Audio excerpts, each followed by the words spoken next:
Salut à tous, j'espère que vous allez bien. On se retrouve dans cette nouvelle vidéo. Dans cette vidéo, on va voir le plan express pour obtenir un crédit immobilier sans apport. On va voir comment décrocher ton premier financement immobilier, même avec zéro d'épargne, zéro apport et convaincre ton banquier en 10 minutes. Ça va être un format court, concret et concis où tu vas pouvoir voir comment obtenir un crédit immobilier sans apport et tu vas voir que c'est facile si tu fais les bonnes choses.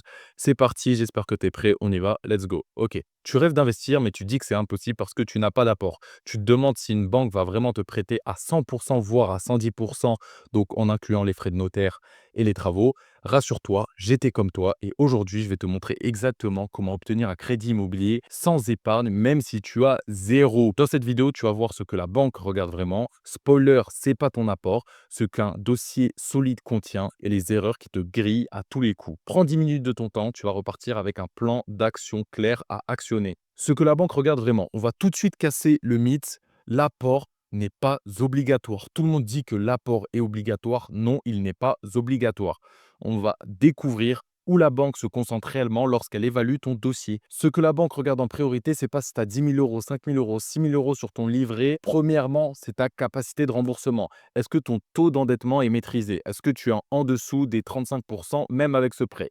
Est-ce que tu as déjà des prêts en cours? Et est-ce que, par exemple, avec ces prêts en cours, si on ajoute ce prêt-là, tu es quand même en dessous de 35%. Ils vont calculer tes charges, tes revenus et voir si, en t'accordant ce prêt, tu es en dessous des 35% de taux d'endettement. On va voir qu'il y a des méthodes après pour faire sauter ces 35% parce que vous vous doutez bien que les multimillionnaires sont bien plus endettés qu'à 35%. Mais bon, pour commencer, on va rester sur la base, d'accord? Mais moi, je suis endetté à plus de 35%. Deuxièmement, ça, c'est vraiment la stabilité de ta situation. Ils vont regarder si tu es en CDI, fonctionnaire, ton ancienneté, si ton profil est stable, la banque est en confiance, apport ou pas. OK?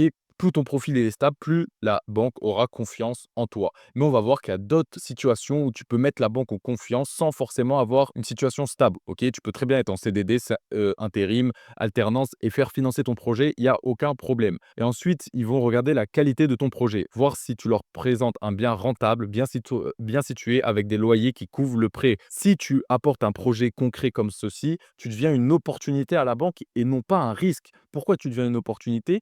Parce que la banque doit te donner de l'argent parce que quand elle va te donner de l'argent, elle va mettre ses intérêts sur le prêt et donc ses intérêts vont lui rapporter de l'argent. Donc si tu coches ces trois cases, tu peux obtenir un financement à 100%, voire 110%, même sans capital. Voilà, OK? Donc si tu coches ces 3 cases déjà, il y a aucun problème et même si tu les coches pas, il y a des moyens de faire en sorte que ton projet passe quand même. Mais il faut que tu comprennes que c'est ça que la banque regarde le plus, d'accord? Maintenant, qu'est-ce que contient un dossier solide? 80% des refus sont liés à un dossier mal présenté. Ah, regardez les gars, nouvelle réservation, excusez-moi les gars, c'est tombé en direct, hein. Je suis pas un menteur. Nouvelle réservation le 6 septembre pour une nuit. Voilà, on encaisse l'immobilier, c'est incroyable. Voilà, c'est incroyable, la location courte durée. Voilà, 80% des refus sont liés à un dossier mal présenté. Voici ce que les débutants oublient et comment ne pas tomber dans le même piège que les débutants, parce que nous, on n'est pas des débutants. Et si tu me suis, tu passeras directement d'un stade débutant à un niveau de conscience expert comme le mien.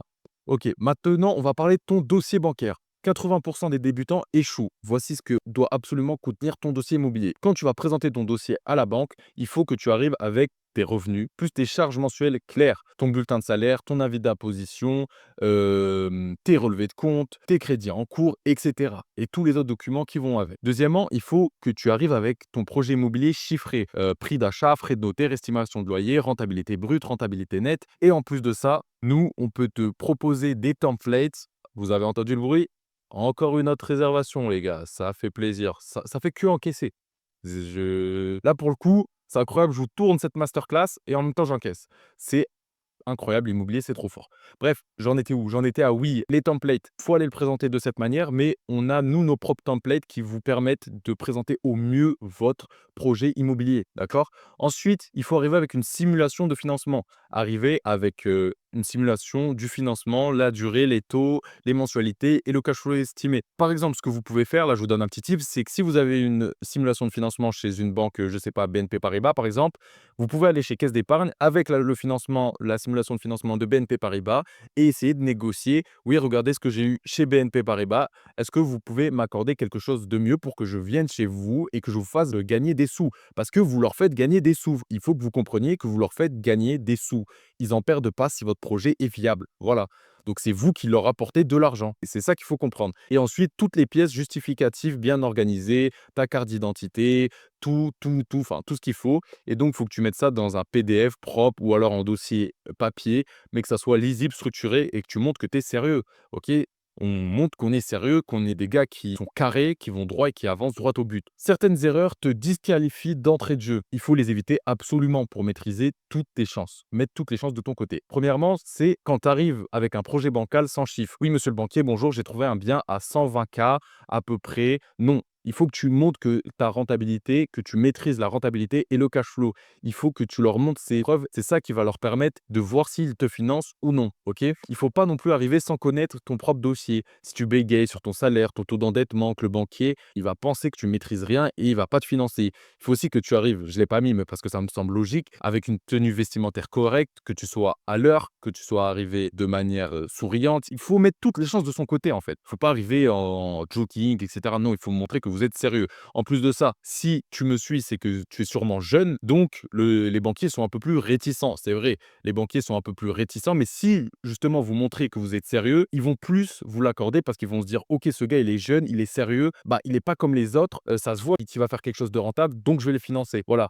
il faut que vous compreniez que la roue peut s'inverser et maintenant, bah, c'est mettre trop d'émotions et pas assez de chiffres. «Ouais, je veux acheter pour sécuriser mon avenir, monsieur, je pense que c'est important» et cetera. Non, la banque, elle veut des chiffres. Tu viens avec des chiffres, pas un projet coup de cœur. Non, c'est des chiffres. Les chiffres parlent, OK? Les chiffres ne trompent pas. Faut que tu gardes en tête aussi que ton banquier, c'est ton partenaire de business parce que si tu en es à ta première opération, c'est lui qui va te la financer. Donc, sans lui, sans financement, bah, tu rien. OK? Et ensuite, pour la suite, c'est bien d'avoir un banquier attitré pour pouvoir continuer et avancer sur d'autres projets. OK? Donc, donne-lui ce qu'il veut voir. Donc, voilà, ça, c'est le récap de ton plan express et actionnable. Donc, ce que la banque regarde vraiment, c'est ta capacité d'emprunt, ta stabilité et ta situation pro.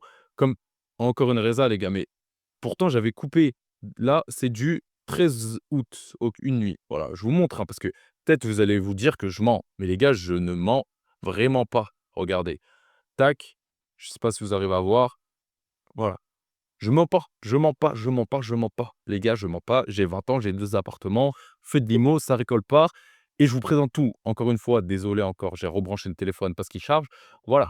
Donc, si tu n'es pas stable professionnellement, enfin, si tu n'as pas un salaire, ça va être compliqué. Après, il existe des solutions de financement plus avancées, mais ça, je les propose que au sein de mon accompagnement. Ensuite, la qualité de ton projet, s'il est rentable, si tu fais du cash flow. Deuxièmement, ce que ton dossier doit contenir, tes relevés de revenus, tes charges, ton chiffrage sur ton projet immobilier, ta simulation de financement et des documents clairs, organisés, présentés proprement. Et surtout, évite, comme je t'ai dit précédemment, les projets flous sans rentabilité, les dossiers bâclés, incomplets et mettre trop d'émotions dans ton projet. Voilà, j'espère que cette vidéo t'a plu. Et si tu as envie de passer à l'action maintenant et d'encaisser, comme tu as pu le voir, comme je viens d'encaisser là, ça fait plaisir, et ben, je te laisse cliquer sous cette vidéo. Il y aura un petit lien pour prendre un appel avec moi et on pourra discuter de comment je peux t'aider à créer tout simplement ton premier projet immobilier. Voilà, c'était ton gars Armand. J'espère que tu passes une bonne journée et je te souhaite que du bonheur.